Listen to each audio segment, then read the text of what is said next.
नमस्ते, Tecno be च्यानलमा तपाईहरुलाई स्वागत छ। आज म तपाईहरुलाई आन्दोलनको क्रममा ट्राफिक कार्यालयमा हराएका लाइसेन्स बिल पुनः प्राप्तिका लागि अनलाइनबाट आवेदन दिन सकिने यसको बारेमा के हो म तपाईहरुलाई जानकारी गराउने छु र भिडियो पनि देखाउने छु। कसरी हामीले पुनः प्राप्तिका लागि अनलाइनबाट कसरी फारम भर्ने के पनि देखाउने छु। भिडियोलाई स्किप नगर्नु, च्यानलमा नयाँ हुनुहुन्छ भने कुमारको बेल अल थिच्नुलाई लाइक गर्नु र भिडियोलाई सबको सेयर गर्नु।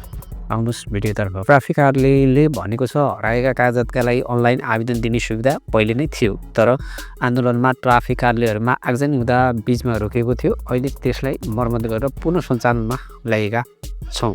यो कसरी गर्ने? सबैभन्दा पहिले तपाईले आफ्नो मोबाइलमा भएको गुगल अथवा क्रोम ब्राउजरले टच गर्नु होला। मैले यहाँनिर गुगललाई टच गरेँ। टच गरिसकेपछि यहाँनिर सर्च बारमा https://nepalpolice.gov.np राख्नु होला, स्ल्याक्स दिनु होला। लिङ्क भिडियोको डिस्क्रिप्सनमा पनि दिनेछु, त्यहाँबाट तपाईहरुले सिधै डाइरेक्ट जान पनि सक्नुहुन्छ। मैले यहाँनिर ओके गरेँ। ओके गरिसकेपछि अब यहाँनिर ट्राफिक प्रहरीको खुलिसकेको छ वेबसाइट। यहाँनिर 3 डटमा यसो टच गर्नु होला। टच गरिसकेपछि डेस्कटप साइडलाई टिक्लाउनु होला। ल हराएको कागजात सम्बन्धी आवेदन भनेछ, यसमा टच गर्नु होला। यसमा टच गरिसकेपछि अब यहाँनिर यसका लागि हराएको कागजात सम्बन्धी आवेदन अप्सन क्लिक भन्ने छ। यहाँनिर क्लिक गरिसकेपछि अब त्यसपछि licence, bill book, road permit मध्ये कुन कागजात हराएको हो।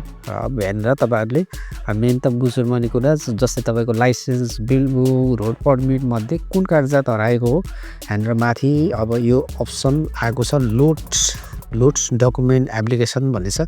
मैले जुम गरेर पनि तपाईहरुलाई देखाएँ। यहाँनिर अब तपाईको मेन कुन हराएको छ, bill book, licence, road permit मध्ये यतापट्टि यो सिलेक्ट गर्नु होला। यतापट्टि यो डटमा अब यहाँनिर licence, bill book, road permit भनेर यसरी देखाएको छ। तपाईले कुनै पनि एउटा चुज गर्नु होला। मैले तपाईहरुलाई देखाउनको लागि मात्रै हो।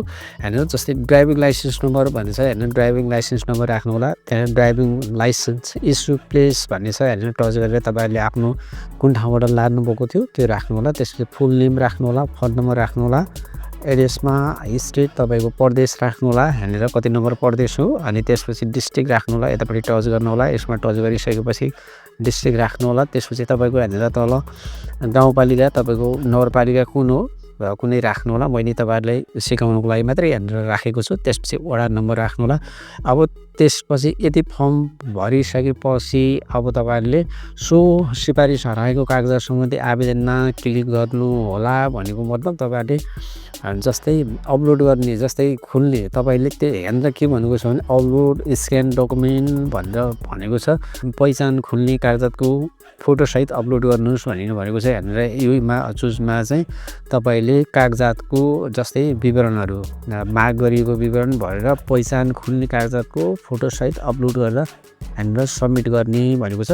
सबमिट गरिसकेपछि यहाँनिर यति भरिसकेपछि तपाईहरुले यहाँनिर अपलोड गर्नु होला कि तपाईको कागजातको फोटो सहित अपलोड गरेर सबमिट गर्नु होला। पहिचान खुल्ने अब त्यो यति गरिसकेपछि अब यहाँनिर यो सबमिट गर्नु होला। सबमिट गरिसकेपछि यहाँनिर मैले अलिकति गरेँ। चेक एप्लिकेसन भन्ने छ माथि दायाँ माथि, यो यतापट्टि दायाँपट्टि माथि सबमिट एप्लिकेसनको तल चेक, यहाँनिर एप्लिकेसनमा क्लिक गर्नु होला। क्लिक गरिसकेपछि अब यहाँनिर क्लिक गरिसकेपछि यसका लागि आवेदन सबमिट गर्दा पाएको तपाईले यसका लागि आवेदन सबमिट गर्दा पाएको आइडी राख्नुपर्ने हुन्छ। तपाईले जस्तै त्यसका लागि आवेदन सबमिट गर्दा पाएको आइडी यसमा राख्नु होला। यसमा राखिसकेपछि ट्राफिक कार्यालयले कागजात बनाउनको लागि दिएको क्युआर कोड सहितको सिफारिस पत्र लिएर सम्बन्धित यातायात कार्यालयमा गएर कागजात बनाउन सकिने दिएको छ। त्यसैले तपाईहरुले कुनै पनि जस्तै ट्राफिक कार्यालयमा व्यक्तिगत कति कागजात हराए तथा जलेर नष्ट भयो भन्ने बारे हालसम्म एकिङ विवरण भन्ने नरहेको पनि ट्राफिक कार्यालयले जनाएको छ। तपाईहरुले यसरी आफ्नो फर्म फिलअप गरेर पनि आफ्नो कागजात र तपाईको के सम्बन्धी हो, जस्तै बिल बुक सम्बन्धी भयो अथवा लाइसेन्स सम्बन्धी भयो, रोड पर्मिट, यी कुराहरूलाई तपाईहरुले गरेर यसरी अनलाइनबाट भर्न सक्नुहुन्छ। त्यसपछि तपाईले लगेर सम्बन्धित कार्यालयमा गएर बुझाउन सक्नुहुन्छ। भिडियो कसलाई हवस्, thank you for watching video by.